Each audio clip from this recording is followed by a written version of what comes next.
Les personnes nous entendent. Bonjour à vous. Est-ce que vous nous entendez? Vous nous voyez? Vous nous entendez? Si vous pouvez me mettre un petit mot dans le chat. Ah, voilà, il y a des personnes qui posent. Voilà. Oula. Très bien. T'as de l'enthousiasme. Ouais.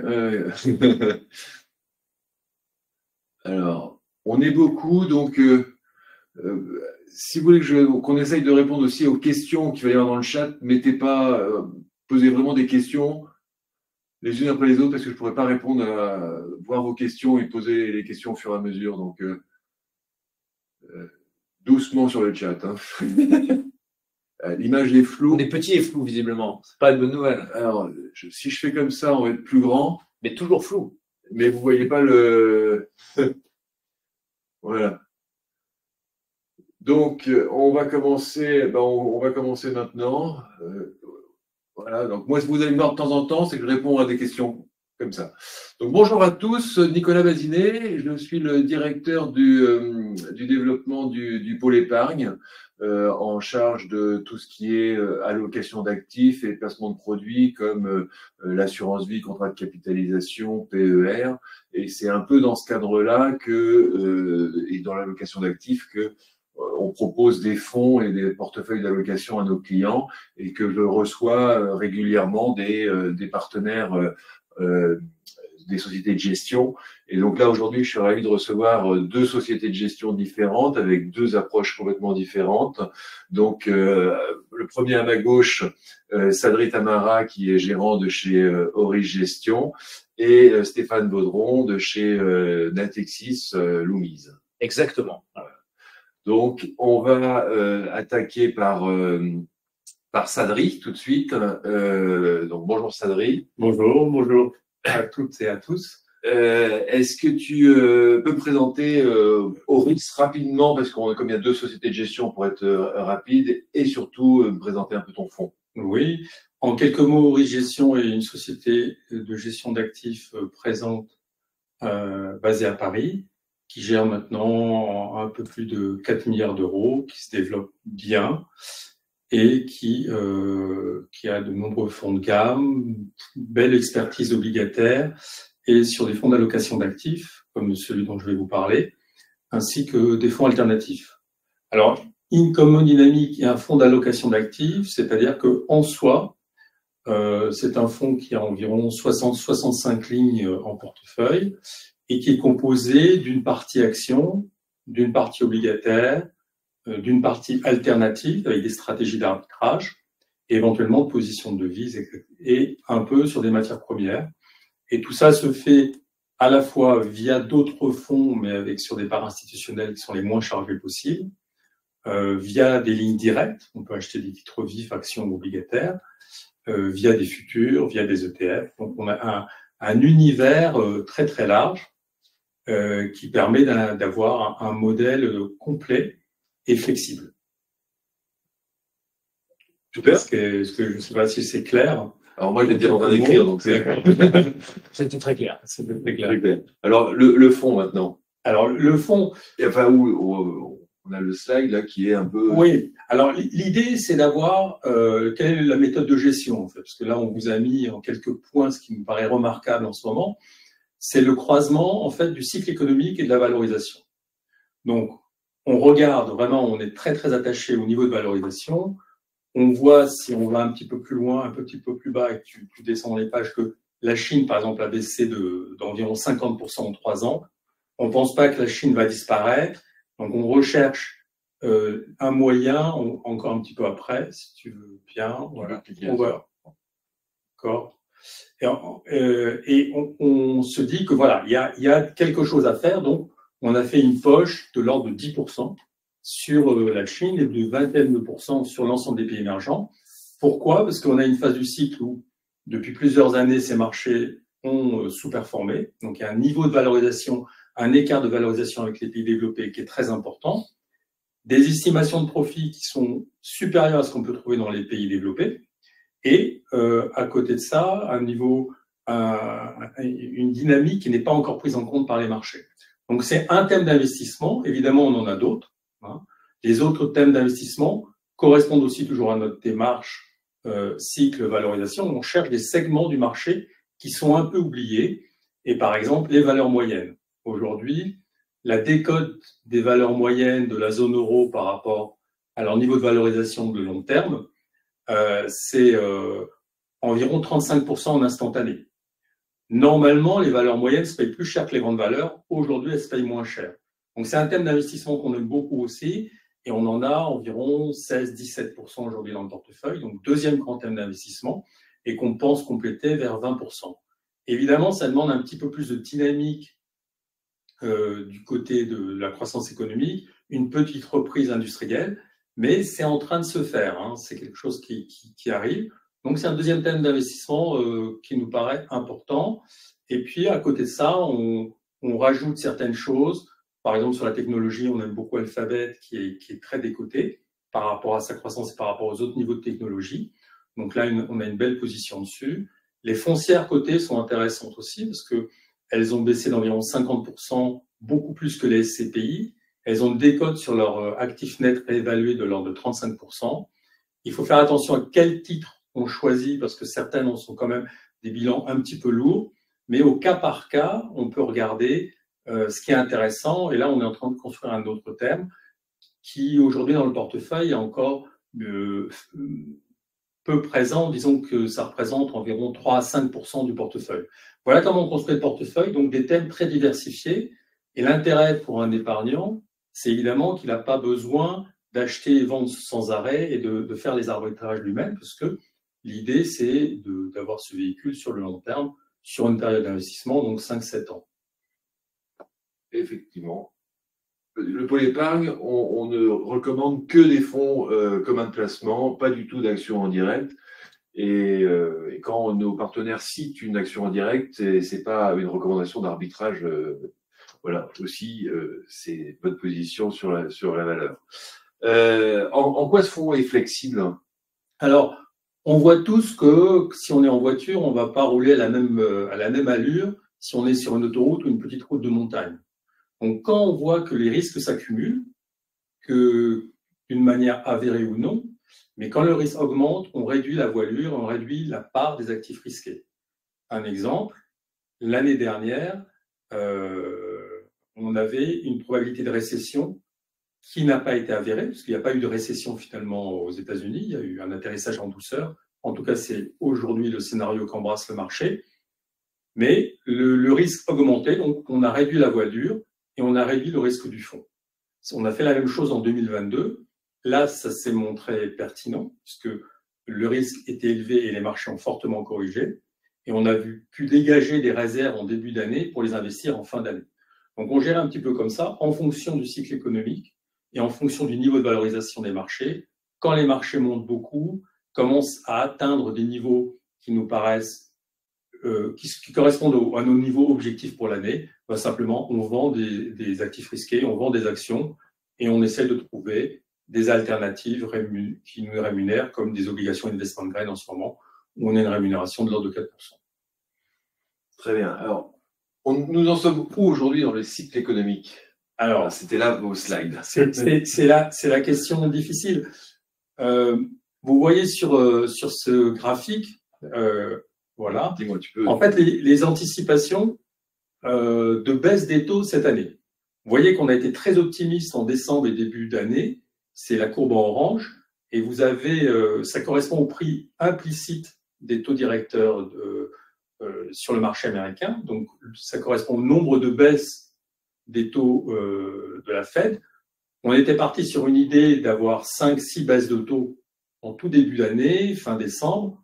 Aujourd'hui, on pense plutôt que ce serait 2 ou 3%. En tout cas, quoi qu'on pense, c'est ce que nous dit le marché et ça correspond au prix implicite sur les futurs de Fed Funds. Alors, ça, c'est un petit peu technique. Hier avec la banque. Voilà. Donc, l'activité fait de la résistance, le marché de l'emploi est toujours tendu. Ça veut dire que les banquiers centraux vont prendre un petit peu leur temps. Mais le bon côté des choses, ça veut dire que le cycle est plutôt bon. Et avec un peu de chance, pour l'instant, les indicateurs économiques, notamment en Europe, repartant à la hausse, avec une bonne reprise des services, on espère que l'industrie va suivre. Ça veut dire qu'on est plutôt au début d'un cycle de croissance et avec une croissance qui s'améliorerait un peu cette année. Peut-être des surprises d'ailleurs de ce côté-là, bonne surprise. Et puis une croissance qui sera encore meilleure en 2025. Donc tout ça, c'est plutôt bon pour les marchés financiers, moins d'inflation, plus de croissance. Là où il faut faire attention, c'est quand certains segments de marché prennent beaucoup d'avance. Et là, il faut regarder au cas par cas. Très bien. Pourtant, j'ai quelques clients au téléphone qui me disent qu'on est effectivement sur les plus hauts historiques sur les marchés financiers, que le marché est peut-être un petit peu cher. Vous trouvez… Alors, il y a différentes choses. On n'est pas en l'an 2000, dans le sens où ce qui a le plus monté ne produit pas encore de profit. Les sociétés de croissance, toutes les grandes sociétés américaines, les 7 magnifiques, génèrent énormément de profit. Donc ça, c'est quelque chose quand même de rassurant. Après, on aura forcément des moments où on va souffler. C'est pour ça que le modèle est flexible et qu'à un moment, on se dégage un petit peu, on achète des protections pour revenir après sur le marché.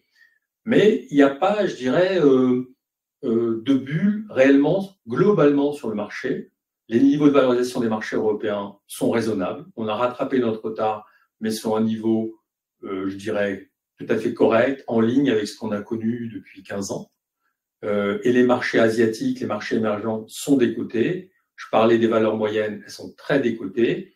Et là où les marchés peuvent paraître un petit peu chers, c'est là aussi où il y a la dynamique de bénéfices qui est le meilleur.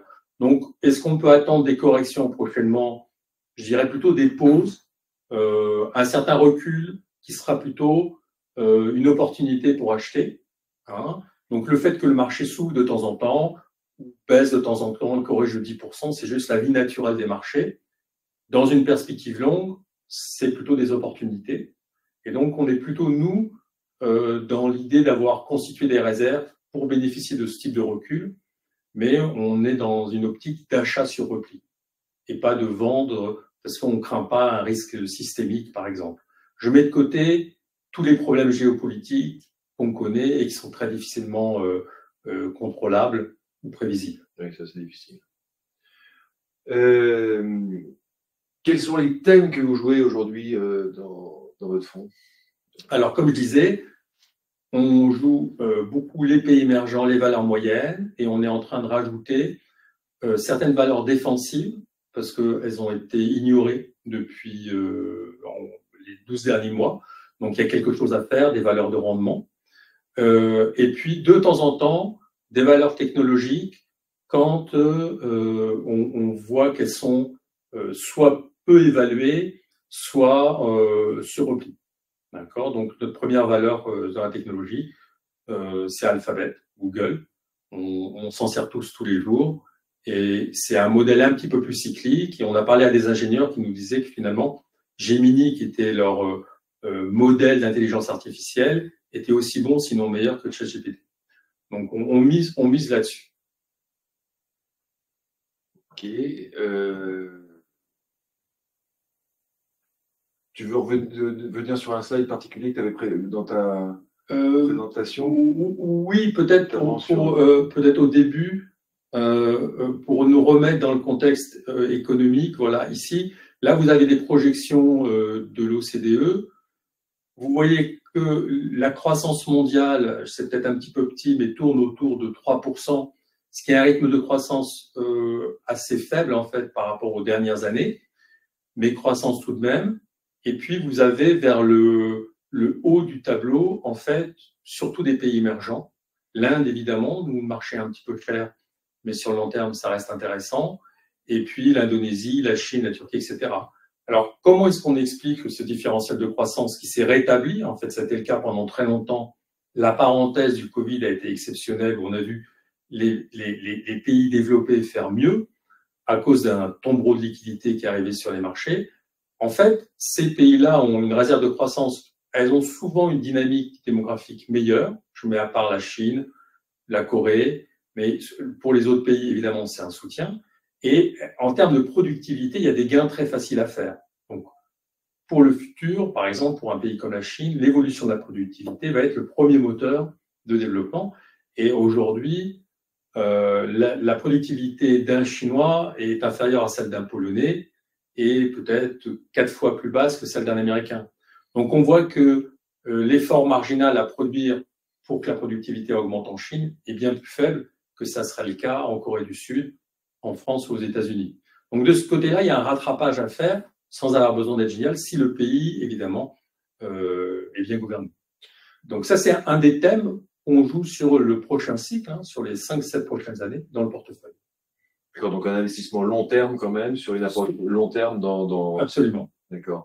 Et quand tu investis dans des pays, parce que là tu dis d'investir un peu dans les pays émergents, enfin que tu as une sous-valorisation sur les pays émergents, tu investis en action en direct ou au travers de OPCVM dans ton fonds? Alors les deux, c'est-à-dire que on sait que pour faire du stock picking sur la Chine, l'Inde, le Vietnam, l'Indonésie, c'est bien d'avoir une équipe sur place à Hong Kong, en Inde, etc. Donc on a des spécialistes qui font ça et qui ont des lignes dédiées à l'intérieur du fonds. Il y a une douzaine de pourcents dans le fonds, dans l'Incommon Dynamic aujourd'hui, qui sont dédiés à ces gérants spécialisés. Et puis, on complète ça avec des positions qu'on peut avoir en direct via des valeurs qu'on achète sur Hong Kong. Et on peut aussi acheter des futurs sur certains indices comme le MSCI China. Vous avez vu le très beau rebond de l'indice en février. Bon, bah, c'est quelque chose dont on a profité. Super. Une autre slide que tu voudrais commenter, que tu avais fait? Non, la performance. Oui, la performance. Alors, l'idée, c'est d'avoir un fonds qui fasse 6-7% de performance par an. Avec, on a fait 7% l'année dernière. Là, on a commencé très doucement parce qu'on est sur des thèmes qui ne sont pas les thèmes les plus à la mode. Donc, depuis le début d'année, en fait, le fonds ne fait pas grand-chose, il fait 1%. Mais ce qui nous conforte, en fait, dans la gestion, c'est de regarder le potentiel. Voilà, ça, cette page est intéressante. Vous avez, par exemple, je vous disais qu'on avait un peu moins de 20% sur les valeurs moyennes. Vous voyez qu'elles sont très en retard. Vous avez là la performance relative des valeurs moyennes de la zone euro par rapport à l'Eurostoxx large. Donc, c'est pas l'Eurostoxx 50, c'est l'Eurostoxx où il y a plusieurs centaines de valeurs, et vous avez une contre-performance très forte. Donc ça nous interpelle, hein, ça nous intéresse. Et quand on regarde derrière, on trouve plein de valeurs qui vaillent 6, 7 fois les bénéfices, qui ne sont pas très endettés, qui sont bien gérés sur le long terme. Et donc, à 2 ans, on est très confiant sur le fait que cette décote va se résorber et que la performance des valeurs moyennes va dépasser celle des grandes valeurs en Europe. Il y aura une question pour toi après.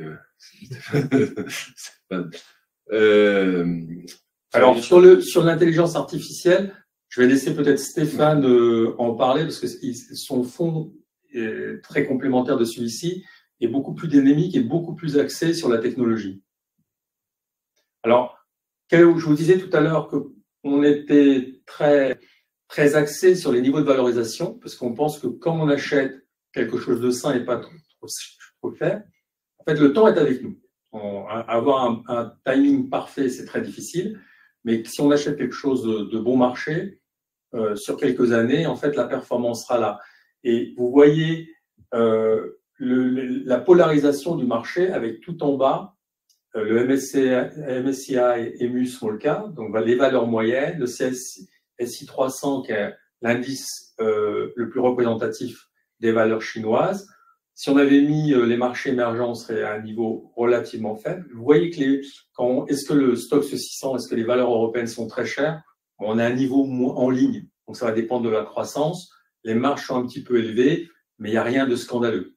Et à côté de ça, vous avez effectivement les multiples du marché américain qui sont très élevés. Donc l'intérêt, c'est de prendre des stock pickers pour regarder, pour bien choisir ces valeurs. Et il faut quand même aussi prendre en compte et nuancer les graphiques en sachant que la dynamique des bénéfices est quand même très très forte sur le Nasdaq, mais qui est un petit peu cher effectivement sur ce graphique. Quelle est votre proportion entre les différents actifs, obligations, actions Alors, idéalement, dans le fond, sur le long terme, on voudrait avoir environ 70 à 80% d'actions sur différents thèmes. Hein. On peut regarder voilà, sur la page d'après, encore d'après peut-être, la répartition. Donc, je vous avais dit que c'est très diversifié, vous voyez. On a une poche d'obligations qui fait un peu plus du tiers du portefeuille, des stratégies alternatives et des actions fin d'année dernière qu'on avait remonté à 70-80%, notamment avec la chute en octobre, et qu'on a écrété au fil de l'eau avec la montée des marchés. Aujourd'hui, on doit être aujourd'hui à environ 54-55%. Le chiffre est peut-être différent sur le graphique parce qu'on l'avait pris il y a 2 semaines, mais c'est l'idée. Quand on a 50% d'actions, c'est que déjà on est assez défensif et qu'on attend une petite correction du marché, ne serait-ce qu'entre 5 et 10% pour revenir. Et on n'a rien sur la crypto dans ce fonds. Est-ce que cette répartition en fait un fonds, ce qu'on appelle un fonds patrimonial? Oui, disons que c'est un fonds qui va amortir les baisses, qui va essayer de participer aux hausses, qui va diversifier ses thèmes pour être relativement décorrélé, et sur lesquels on va avoir des arbitrages quotidiens qui sont faits par les gérants, dont votre serviteur, de manière à ce que la personne puisse avoir un certain horizon d'investissement et être relativement tranquille. Très bien. Une autre slide. Alors, on n'a pas de style marqué, sinon qu'on aime beaucoup la valorisation. Et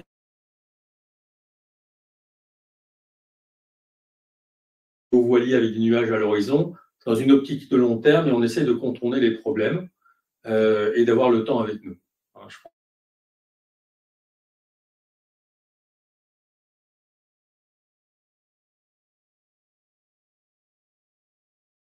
Je pense que ça fonctionne plus. J'adore. C'est moins bien.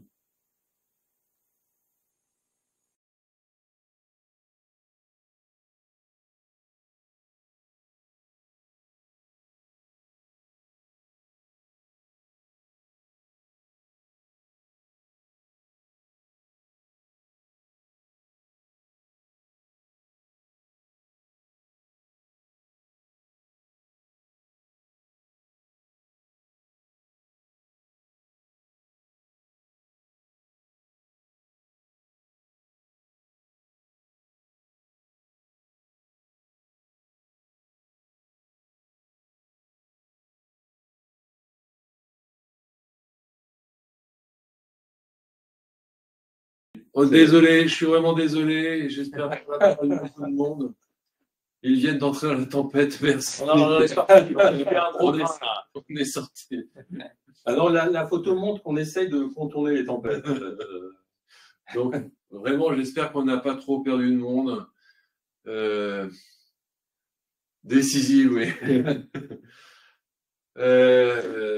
Donc, on était fonds patrimonial sur les. Voilà, d'éviter les baisses et de capter les hausses. C'était intéressant pour moi aujourd'hui de vous montrer un fonds patrimonial, une approche en mon père de famille sur une gestion long terme de les fonds. Il y a des gérants qui sont derrière et donc c'est eux qui font les arbitrages à votre place, qui sélectionnent à votre place et vous vous laissez porter sur ces fonds-là. Il n'y a pas de raison de les vendre avant très très longtemps. Et donc, il y avait un dernier slide, tu voulais rajouter quelque chose? Non, je disais que Le slide, celui-là. la belle photo du voilier montre bien en fait l'idée Voilà. de partir sur une croisière à long terme, d'essayer d'éviter les problèmes et de prendre le vent quand il est favorable. Le voilier à long terme ou le phare qui éclaire dans les naufrages D'un phare à l'autre. Eh ben, super, je te remercie beaucoup, Sadri. Le temps de changer le slide. Alors, Stéphane qui va parler maintenant, un fonds très très complémentaire parce que lui, il est basé sur le segment le plus dynamique et le plus prometteur de l'économie actuellement.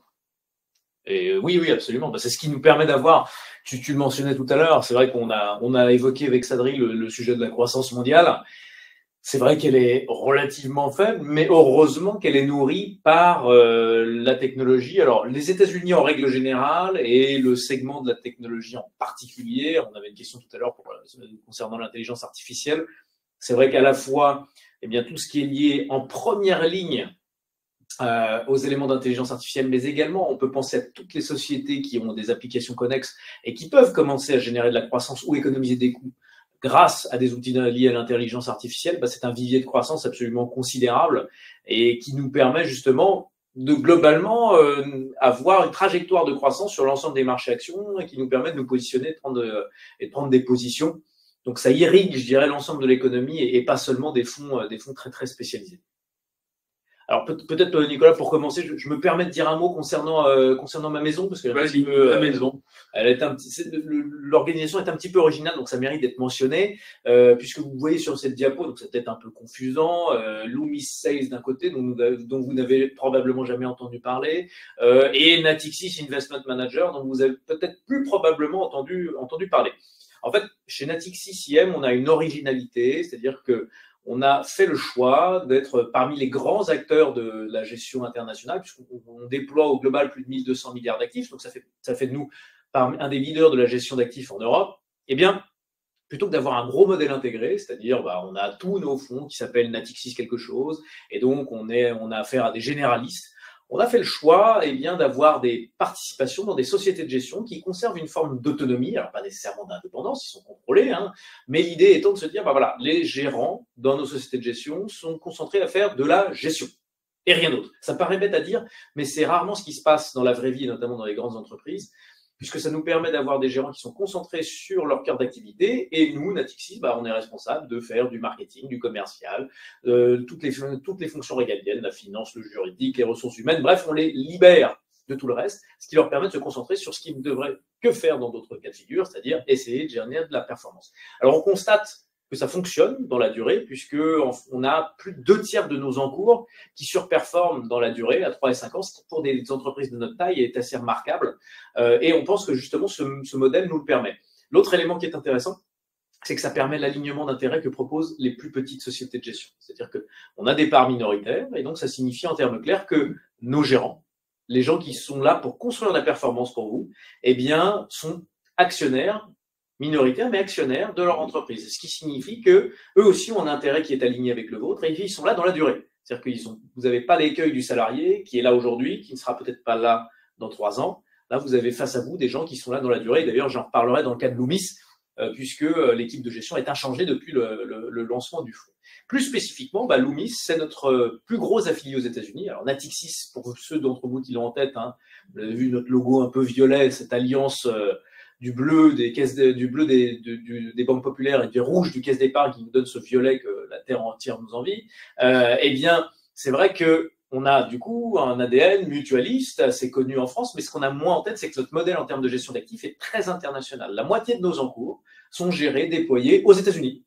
Et d'ailleurs, on a 2 sièges sociaux, on a Paris et Boston. Et Boston qui est le siège donc de Loomis Sayles. Donc Loomis Sayles, c'est notre plus gros affilié, notre plus grosse société de gestion aux États-Unis. J'en parlais avec mes camarades avant que nous débutions cette conférence.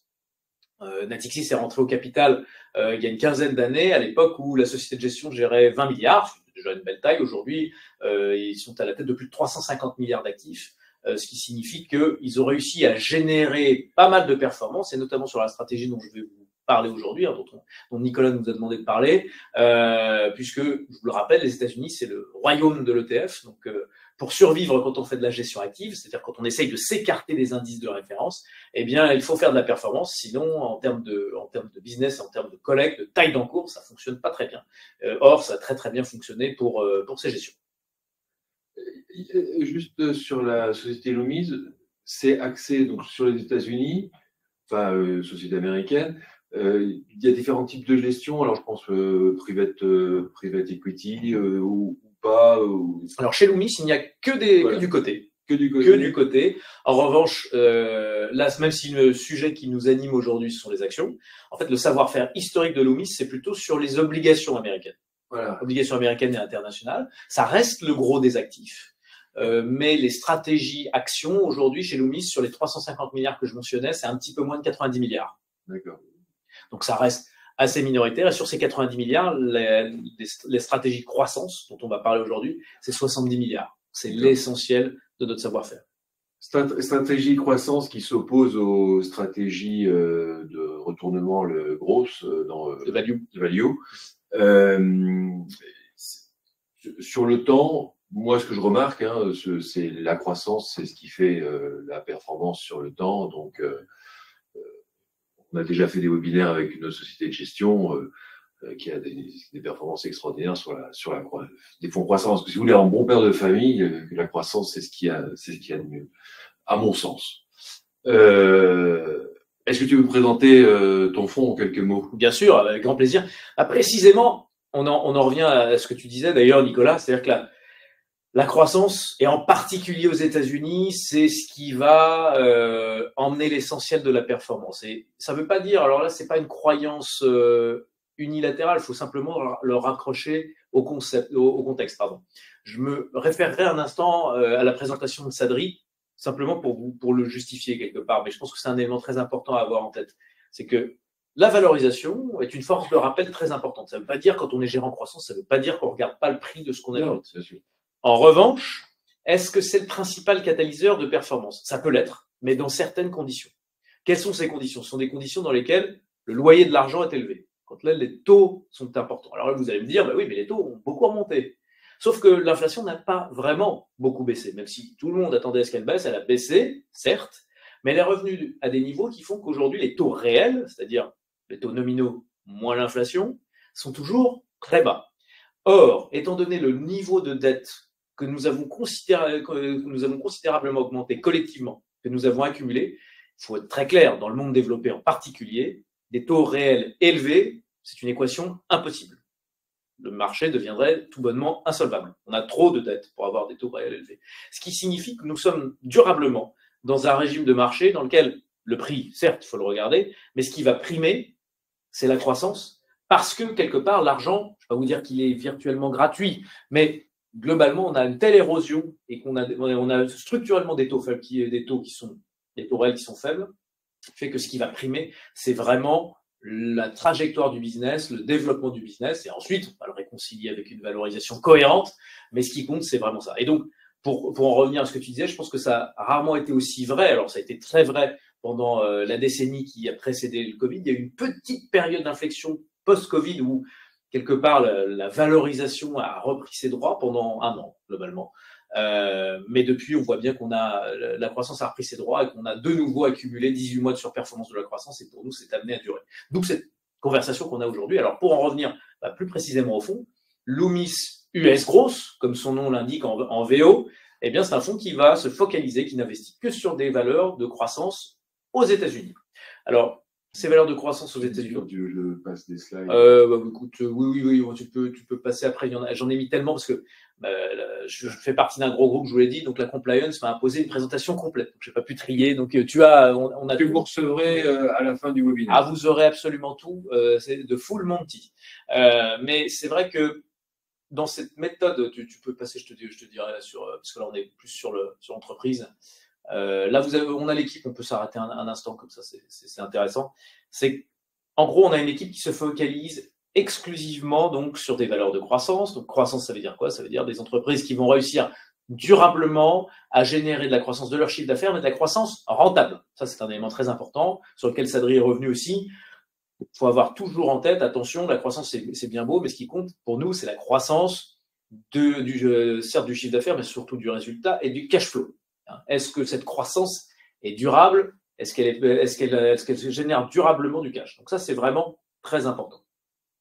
Et en fait, on se focalise exclusivement là-dessus et on le fait sur les valeurs américaines. Et comme vous l'avez vu tout à l'heure, je vous l'ai rappelé, en tout cas, on a des encours très importants. Donc structurellement, depuis le lancement du fonds, du reste, on n'intervient que sur des très grandes valeurs. Ce qui signifie, et on y reviendra tout à l'heure, que vous allez trouver dans le portefeuille très peu de noms inconnus en réalité. Vous allez connaître l'essentiel de ce portefeuille qui est très concentré. Et notre approche, c'est d'avoir une approche qui justement, va investir sur peu de titres. Une approche dite de conviction. C'est-à-dire qu'en moyenne, on va investir sur 35 valeurs seulement sur les marchés américains qui offrent de la croissance extrêmement lisible. Et l'idée étant qu'en fait, on a très peu de valeurs qui sont en termes de taille et de profil de croissance éligibles à notre processus de gestion, à peu près 150 valeurs sur le marché américain, à peine plus. Et au sein de ces 150 et quelques valeurs, l'idée, c'est d'avoir justement, d'établir des fourchettes d'intervention, d'être extrêmement discipliné sur le sujet, c'est-à-dire qu'on va modéliser cette croissance, on va faire ce qu'on appelle donc un modèle de DCF, donc on va des discounted cash flow, c'est-à-dire qu'on modélise, on regarde ce que ça génère comme cash flow. De toute façon, que ce soit sur les actions ou les obligations, on ne fait, nous, financiers, que modéliser des flux de trésorerie futurs. Et donc, on les modélise, on détermine une valorisation intrinsèque et on applique une décote pour traiter sur la valeur. Il faut qu'on ait une décote de l'ordre de 30% minimum pour intervenir sur une valeur. C'est ce qui explique que parfois, il y a assez peu de rotation sur le portefeuille, qu'on est très consistant, qu'on les détient dans la durée et on pense que c'est vraiment une des manières de générer de la performance. Je le mentionnais tout à l'heure, les noms que vous avez sous les yeux, c'est une franchise en fait qui s'est construite ensemble. L'équipe de gestion s'est établie en 2006. Au début, c'était 4. Aujourd'hui, vous voyez, ils sont une dizaine. Je parle juste de la gestion. Après, il y a des gens qui sont là pour la mise en place de cette gestion. Et personne n'a jamais quitté l'entreprise. C'est-à-dire que tous ceux qui nous ont rejoints sont restés et il n'y a eu aucun changement dans cette équipe. C'est assez remarquable. Et c'est lié sans doute aussi au succès en termes de performance et de collecte qui a été associé.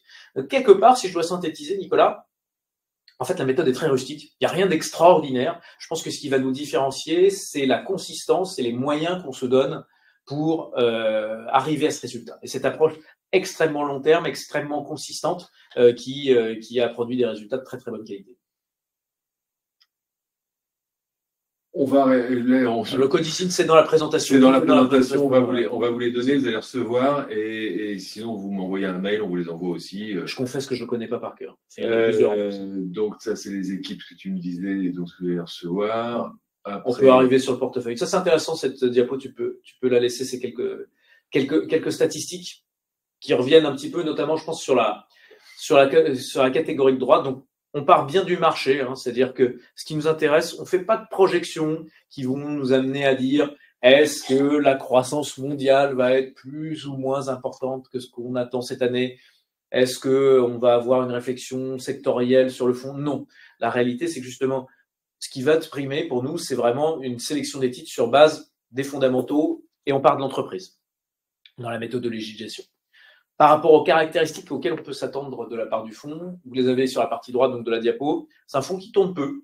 Donc vous allez me dire, oui, mais on paye des gérants pour tourner peu, c'est assez original. Oui, mais en fait, tourner peu, ça ne veut pas dire que quand on bouge, on ne le fait pas de manière velléitaire. Je vais vous donner un exemple tout bête sur la cote américaine. Amazon. Amazon, je pense que c'est un titre évidemment que tout le monde connaît. Je sais pas en ce qui vous concerne, moi en ce qui me concerne, ça fait partie du genre de titre où on se dit mais pourquoi j'ai pas mis 10 000 dessus à l'intro, puisque juste pour rappel, Amazon depuis l'introduction, ça fait x100. Bon, c'est pas mal. Pour autant, c'est un titre sur lequel on a fait l'étude.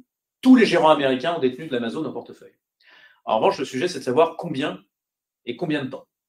Et en fait, quand on regarde, on constate que le poids moyen sur les 10 dernières années dans la gestion américaine active, eh bien, ça a été 0,5%. Donc, en fait, le sujet, c'est que chroniquement, sur des titres qui ont très bien fonctionné, les gérants ont été un peu timides dans leur pondération sur la gestion active. Ça, c'est ce qui a été compliqué d'ailleurs pour beaucoup de gérants actifs. Un autre élément à avoir en tête, c'est que même si Amazon fait moins 100, et on l'a évoqué tout à l'heure, même si on essaye avec le bateau de Sadri de traverser au mieux les tempêtes, néanmoins, il y a toujours des soubresauts. Et Amazon, il y a des moments, il y a notamment un moment où du pic au creux, ça fait moins 60. Ce sont autant d'opportunités d'achat pour nos gérants et ça signifie que même sans changer les noms au sein du portefeuille, on peut avoir une gestion résolument active, écrétée lorsque le titre se comporte très bien, acheter massivement dans des cas de décrochage brutaux de certains titres qui aujourd'hui paraissent consensuels, mais qui ne l'ont pas toujours été, et donc de générer de la performance dans la durée grâce à ça. Ce qui explique une autre statistique avec laquelle vous êtes peut-être moins familier sur la partie droite, c'est la part active, la fameuse active share. Eh bien, cette part active, vous voyez qu'elle est supérieure à 70%. Et pour autant, dans les 35 lignes que vous allez retrouver dans le portefeuille, elles font toute partie du S&P 500. L'active share, c'est quoi? C'est la différence entre les poids de l'indice et les poids du portefeuille, globalement. Donc, qu'est-ce qui diverge dans les deux? Donc, avec les mêmes noms, on arrive à avoir une part active très importante parce que les poids que nous, on va mettre au sein de notre gestion sont très différents de ce qu'on va retrouver dans l'indice. Et donc, c'est une façon de se démarquer de manière extrêmement forte. Super. Alors, on va attaquer un peu Alors, une question sur Microsoft. Microsoft fait partie du portefeuille. Effectivement, Microsoft, c'est difficile de ne pas aimer. Il y a plein de choses. Il y a la génération de cash dans Microsoft. Il y a effectivement une valorisation qui est assez raisonnable par rapport à la moyenne des techs. Il y a également la résilience du chiffre d'affaires qui a été permise par rapport à la mutation de leur modèle, puisqu'ils sont passés en abonnement. Et donc, ça, c'est vrai que ça offre une grande lisibilité sur la génération de cash d'une boîte telle que Microsoft. La seule, quelque part, je dirais l'objection qu'on pourrait avoir sur Microsoft, même si encore une fois c'est un titre qu'on aime bien et qui fait partie du top 10 hein, du portefeuille, c'est le virage un peu tardif sur l'IA. Ils sont très en retard par rapport à certains de leurs confrères sur l'IA. Microsoft? Ouais. Leur outil d'IA, notamment sur la bureautique, est un petit peu et pas exactement ce qui fait la force du titre. Alors, ils investissent, ils ont les moyens de combler ce retard. Mais pour autant, c'est vrai que quelque part, ce serait un petit peu l'objection qu'on pourrait avoir. Mais ils sont tellement puissants sur leur accompagnement et leur capacité justement à déployer sur des outils qui sont peut-être pas les meilleurs, mais sur lesquels ils ont une pénétration qui est très forte. Donc ça, plus la lisibilité sur le cash, c'est très important. Tesla. Alors, on va aller sur. On va avoir toutes les valeurs et de savoir ce que vous pensez. Mais parce que est-ce que vous les avez aussi en portefeuille et quelles sont, parce qu'on parle beaucoup des 7 magnifiques. Donc, c'est aussi de stratégie par rapport à ça. Pour attaquer sur, effectivement, cette partie-là, je vais, à quel slide? Sur les 7 magnifiques. Voilà, on peut regarder là, c'est plus sur la méthode qui est intéressante d'ailleurs, juste pour faire une petite parenthèse.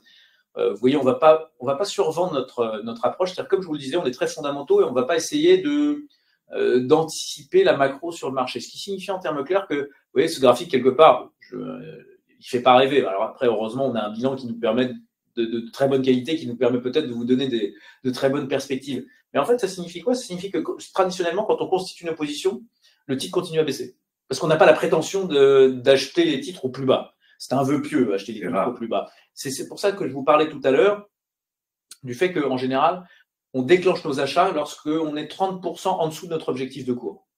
Ça ne veut pas dire, or, quand on regarde la moyenne du portefeuille, à l'heure actuelle, la décote par rapport à notre objectif du cours, elle est de 45%.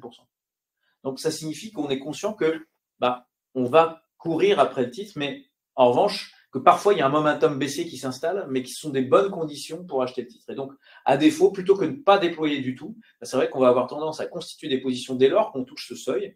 Et puis en revanche, d'accroître cette position, comme on est très concentré, on peut monter des lignes qui sont au-dessus de 2,5%, assez largement, et donc de pouvoir muscler assez rapidement ces positions. Et ensuite, de la même manière, on ne va pas tenir les positions jusqu'à l'objectif. C'est-à-dire quand on s'en rapproche, on allège. Ça, c'est un élément très important aussi, parce que la gestion du risque fait partie du processus de gestion. C'est clé également. Alors, concernant les 7 magnifiques, hein, Nicolas, oui, entre autres, parce que vous n'avez pas que les 7 magnifiques en portefeuille. Non, non, on en a un peu d'autres, mais on en a, alors, sur les 7 magnifiques, on en a 6 sur 7. Donc, je vais commencer par parler de celui qu'on n'a pas, je pense que c'est le plus simple, parce qu'on les connaît tous, a priori. C'est Apple. Alors, pourquoi on n'a pas d'Apple? Quelque part, ça revient un petit peu, alors, même si c'est un très beau titre, hein, objectivement, il y a plein de choses qui plaident pour du Apple, la génération de cash, là aussi, qui est extrêmement forte, le niveau de cash, mais l'innovation, mais une innovation qui est quelque part, qui n'est pas vraiment complètement dans leur main. C'est-à-dire que Apple est très dépendant de fournisseurs, et pour nous, a un risque sous-estimé par le marché, qui est celui du hardware en règle générale. C'est-à-dire que Apple, même si la marque est extrêmement belle, on est quand même sur un modèle qui est extrêmement marketing. Alors, ils ont réussi à créer un écosystème dans lequel les clients sont assez captifs. En revanche, il y a quand même une capacité pour leurs concurrents de les disrupter, puisque l'ensemble des opérateurs fonctionnent avec les mêmes cartes graphiques, avec les mêmes processeurs, et ce n'est qu'un assemblage, quelque part. Donc, certes, il y a une marque qui est assez forte, mais il y a aussi un risque d'obsolescence et de disruption qui n'avait pas été anticipé. Alors, si je dois prendre l'exemple tarte à la crème en la matière, sur un Nokia, sur lequel, effectivement, il y avait là aussi un sujet de marque extrêmement implanté. Oui, Nokia, ça fait sourire maintenant, mais ça a été très à la mode, et assez incontestablement, et qui, pour autant, s'est fait imploser en 18 mois parce qu'il y a eu une émergence de nouveaux acteurs et parce qu'il s'est fait disrupter par Apple.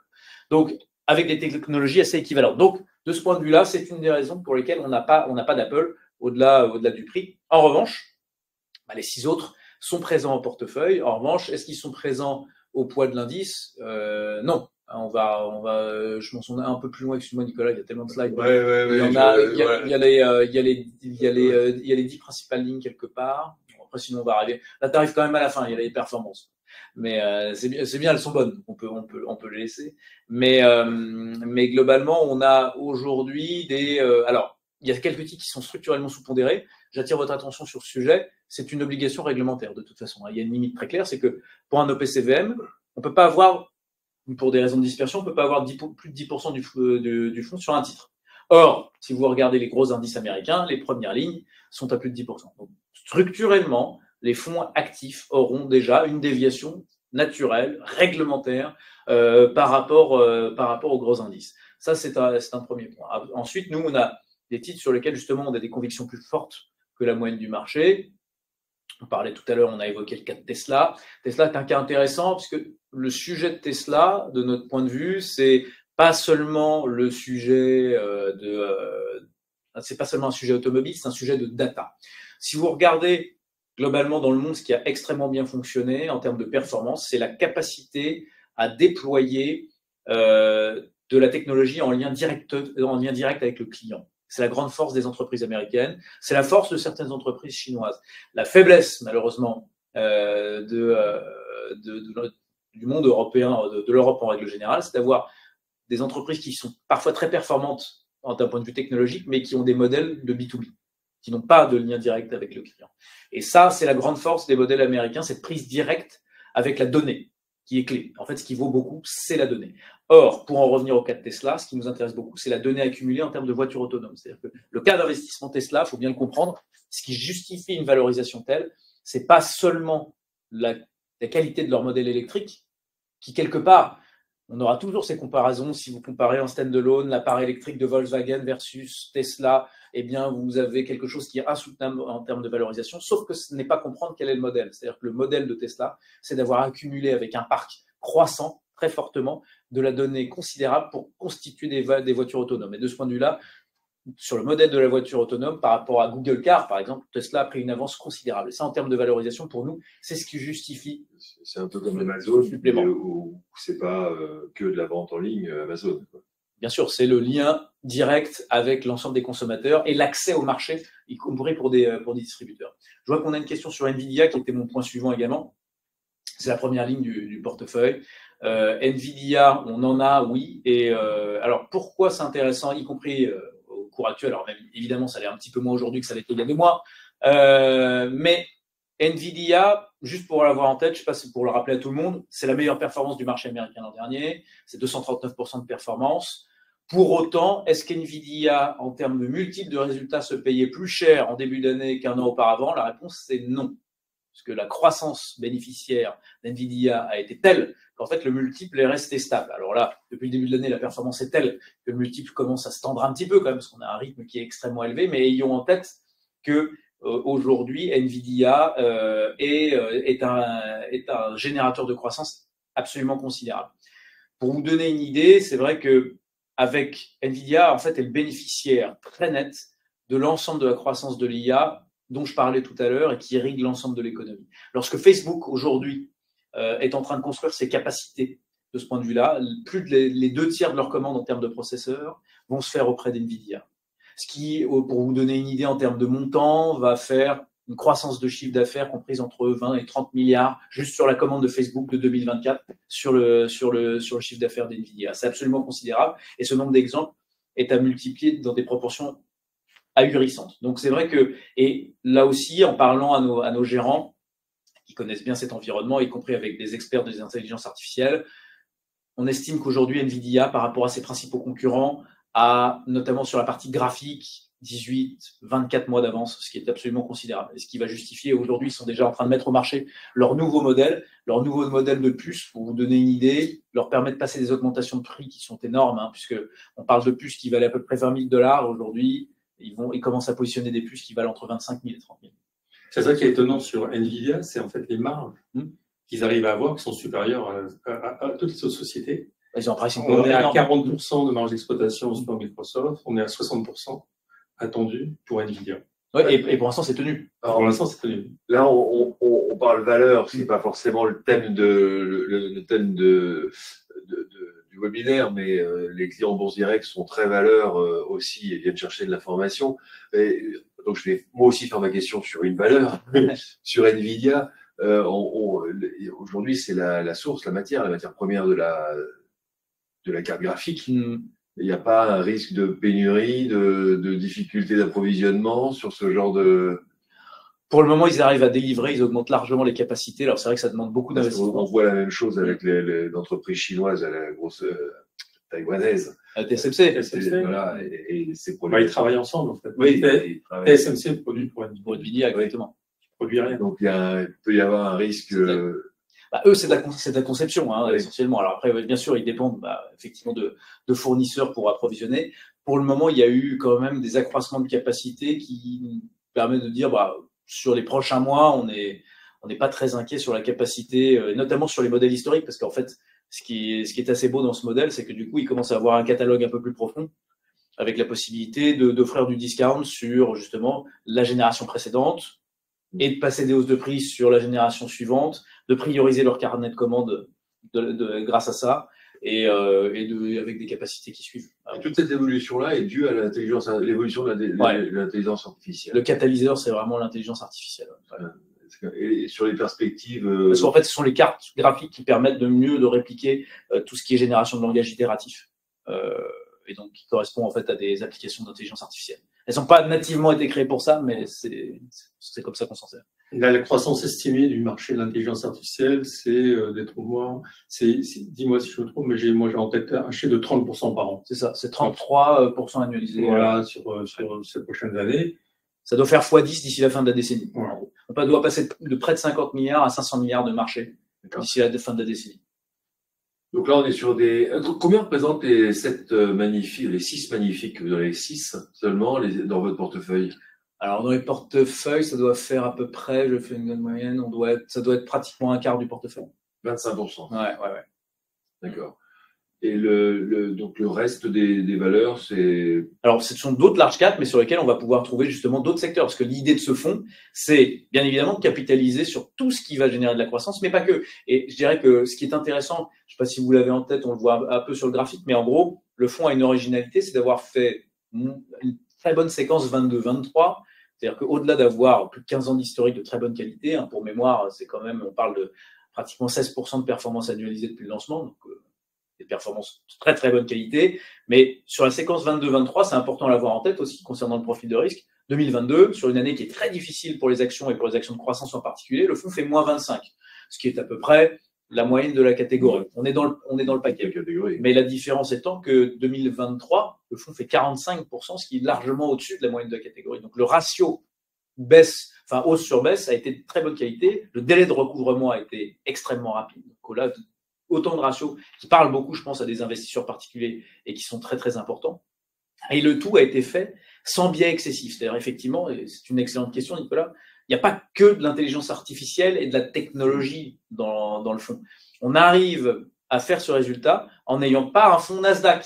C'est-à-dire que aujourd'hui, la technologie, ça pèse 29% à peu près du S&P 500 et nous, c'est 28% du fonds en consolidé. Alors, il y a beaucoup de médias également, mais médias plus tech, aujourd'hui, c'est 45% du fonds. C'est pas 100% du fonds. C'est pas un fonds tech ou un fonds intelligence artificielle. Et effectivement, on va pouvoir trouver à la marge des valeurs industrielles, boîtes comme John Deere, par exemple, qui sont plutôt dans la production de robots, robots pour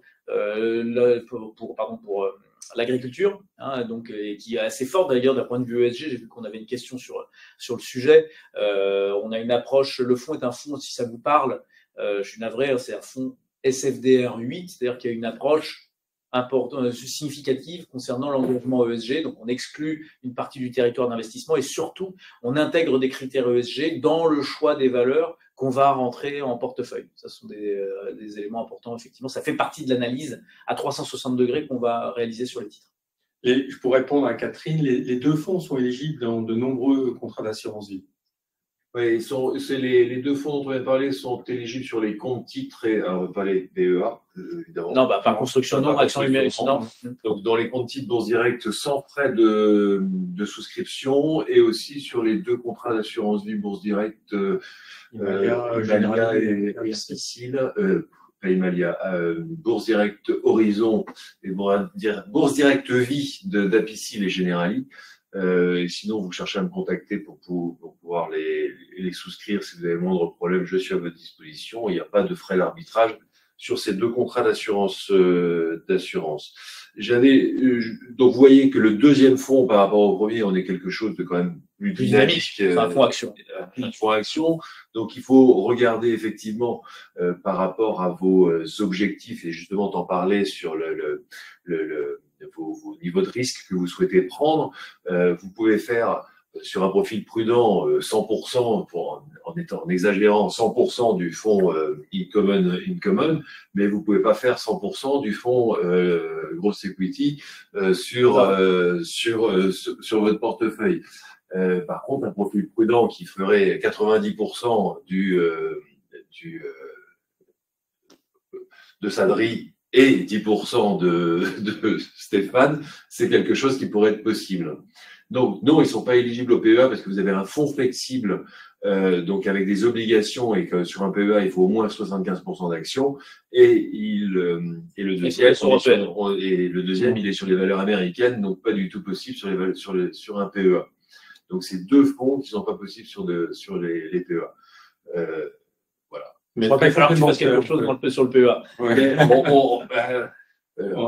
Et on est à votre disposition, le service épargne, moi Sylvain, on est à votre disposition pour vous bâtir des portefeuilles OPCVM, pas actions, sur des OPCVM, et en assurance vie, sur des actions, des obliques, des fonds datés, des SCPI, des FCPR. On intervient sur PDD Holding, en fait, très rapidement, on a un objectif de cours sensiblement supérieur au cours actuel, y compris en prenant en compte le risque réglementaire de TEMU.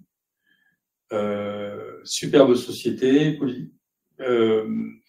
très grosse agressivité commerciale et risque réglementaire quand même, notamment aux États-Unis, où on ne sait pas à un moment donné si ils vont pas réglementairement leur barrer la route. Et c'est une société qui peut-être respecte pas toujours complètement l'ensemble de la réglementation comme elle devrait le faire.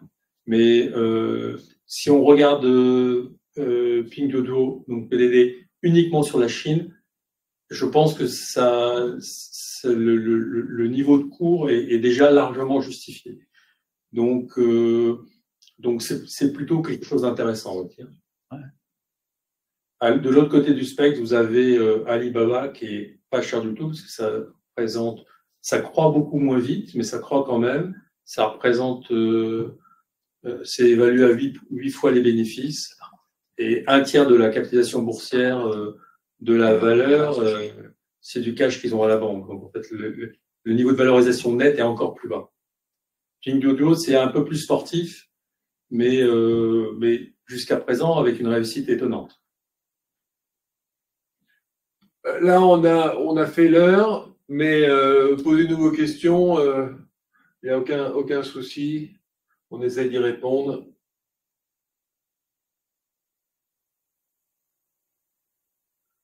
Allez-y, lâchez-vous.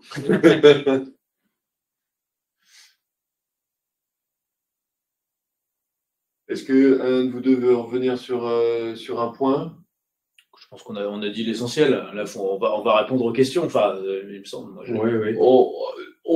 Les gérants que je sélectionne, c'est des gérants qu'on conseille depuis quelque temps et qu'on conseille mais qu'on va aussi suivre et qu'on suit. C'est-à-dire qu'on fera un point dans un an sur comment vous avez dit, j'ai conseillé ce fonds-là, est-ce que j'ai réussi ou pas, je me suis planté ou pas, un échec, un flop, un top. Alors normalement, les deux fonds devraient être normalement ils sont directs, non? Ça c'est quelqu'un demandé. Ouais. Si c'est des sujets de disponibilité sur Bourse Direct. C'est quoi? J'ai pas entendu. Il y a une question où un auditeur demandait si on pouvait bien trouver Loomis sur Bourse Direct. Oui, il y est.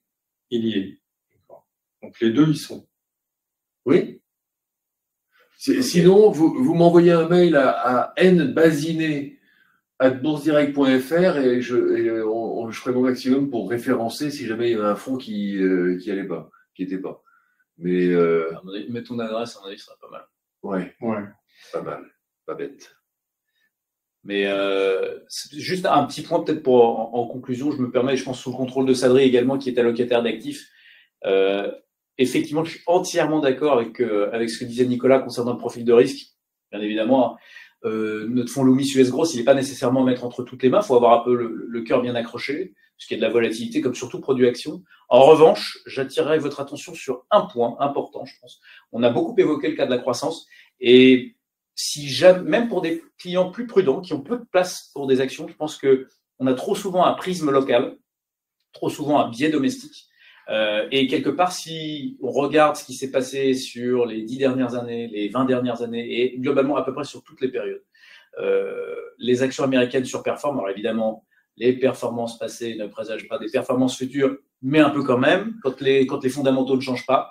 N'oublions pas que les Américains sont les premiers acheteurs d'actions dans le monde, ce qui signifie en termes clairs qu'ils ont la croissance pour eux. Ça, c'est quelque chose dont on a déjà parlé. Il y a un différentiel de croissance structurel entre l'Europe et les États-Unis, mais l'autre élément, c'est que chacun a un biais domestique comme nous l'avons. Nous, on a tendance à acheter des actions européennes, les Américains des actions américaines. Le problème, c'est qu'ils sont beaucoup plus gros.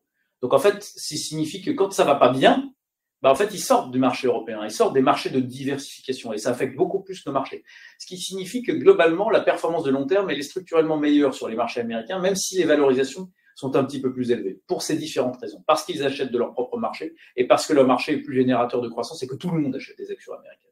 Et donc, même pour des clients qui n'ont pas forcément un gros appétit, je vais être très cynique, mais globalement, je pense que c'est un bon conseil de se dire que s'il y a très peu de place pour des actions et qu'on a peu d'actions en portefeuille, c'est pas forcément une mauvaise idée d'avoir des actions américaines. Et inversement, ça c'est sur les Américains et leur proportion à acheter des actions. Inversement, les Français ont une proportion très faible à investir sur les marchés actions et se retrouvent souvent avec beaucoup d'immobilier, résidence principale, résidence secondaire, résidence locative, SCPI, et voilà. Et en ce moment, ça ne fait que monter l'immobilier. Non, en ce moment, l'immobilier subit une crise qui est un peu difficile, ce qui ne veut pas dire peut-être tu réinvestis toi-même dans des foncières cotées. il faut peut-être se réintéresser dans peu de temps, je pense, à l'immobilier, mais votre résidence principale, aujourd'hui, elle a perdu 30% partout en France. Donc l'immobilier peut baisser aussi, hein, mais tant que c'est pas valorisé, vous n'avez pas comme votre compte titre, votre appartement vaut 10% moins cher, 5% moins cher, et donc beaucoup d'immobilier chez les Français, beaucoup de fonds en euros. Le fonds en euros, c'est plutôt l'assureur que vous faites vivre plutôt que vous. Donc, il y a des fonds obligataires ou des fonds diversifiés. Donc là, on revient sur le fonds des fonds flexibles, c'est-à-dire un fonds où vous avez capté 100% de la valeur et non pas une partie de la valeur qui est mise dans des réserves pour l'assureur, dans votre contrat d'assurance vie. Donc, vous avez des fonds qui vont vous donner 100% de votre valeur. Et un profil prudent, donc ce qui peut être profil prudent, ce que je dis souvent, c'est que même un profil prudent, Madame Michu devrait avoir 10% minimum d'actions dans son portefeuille. Quand les taux font 5% de hausse, ce qui est normal on n'a pas eu ça depuis quelques temps, mais on peut imaginer que dans une période d'avoir 5% de hausse, ça peut être convenable. Vous mettez 90% plus 5%, vous allez avoir grosso modo 95, trois choses près. Vous avez mis 10% en actions, mais les marchés actions sont cassés la figure de 50%, il vous reste plus que 5% des 10%. Vous avez préservé votre patrimoine à 12 mois, d'accord, il vous reste toujours 100, vous n'avez pas gagné, vous n'avez pas perdu. Et par contre, si les marchés font plus 50% et que les 90% de votre patrimoine ont fait 5% de hausse, eh bien là, vous avez un petit effet de levier qui est non négligeable sur la valorisation de votre patrimoine. Donc, même un profil prudent, d'avoir 10% d'actions, c'est pas quelque chose qui me choque. Une autre manière de voir les choses, hein, c'est il faut, pour acheter des actions, avoir un horizon suffisant. Et si vous avez cet horizon, plus l'horizon est important, moins vous avez de chances de perdre vraiment de l'argent, quelle que soit la volatilité sur la période. Les chances de perdre de l'argent en achetant des actions, c'est soit vous les achetez au sommet d'une bulle, donc là c'est parce on est vraiment malchanceux et on a acheté ce qu'il fallait pas au sommet de la bulle de 2000, il faut attendre là plusieurs années pour récupérer. Mais si vous faites pas ça, vous achetez pas les marchés qui sont très très chers et que vous diversifiez un petit peu, vous allez vraiment tout le temps gagner de l'argent sur les actions à condition que vous investissiez au moins à 5-8 ans. Sur cet horizon, c'est quasiment tout le temps gagnant, sauf quand on achète, quand les marchés ont anormalement monté. Et je dirais c'est le contraire, il faut être un peu contrariant. C'est quand les marchés baissent beaucoup et tout le monde a peur que en fait on a les meilleures opportunités. Et en complément, en fait, il faut acheter quelque chose de sain, qui soit pas trop endetté, qui a de la croissance, qui est bien géré. Et là, forcément, on va gagner de l'argent. J'ai une statistique pour revenir à ce que tu disais sur les 5 ans. Alors, concernant notre fonds Loomis, et c'est vrai qu'on a fait l'exercice, on a regardé depuis que le fonds a 5 ans, tous les mois, combien on génère de performance à 5 ans glissant, sachant que c'est vraiment le minimum de détention recommandé. Hein. La performance moyenne réalisée depuis 2006 à 5 ans, en pas mensuel, c'est 100% en moyenne. Donc, on est assez loin de perdre des sous à 5 ans. Et la pire occurrence, c'est important aussi, c'est 15%. C'est-à-dire que quelqu'un qui est rentré juste avant la crise financière de 2008 et qui est sorti en 2013 a réalisé 15% de gains sur 5 ans sur ce produit. Alors, et je me permets de répondre aussi sur les codes ISIN. C'est bien celui qui finit par 163, la part retail euro, qui a été indiqué dans le chat un peu plus. Voilà. Ouais.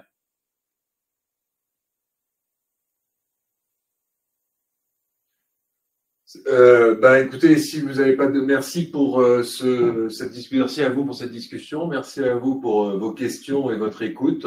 Désolé de cette panne technique où on a perdu quelques clients. Vous allez recevoir les PDF par mail à la fin du webinaire. Je vais vous envoyer les codes ISIN, les prospectus aussi derrière, des fonds, et puis le pôle épargne, on est à votre disposition pour vous accompagner donc dans cette stratégie d'allocation.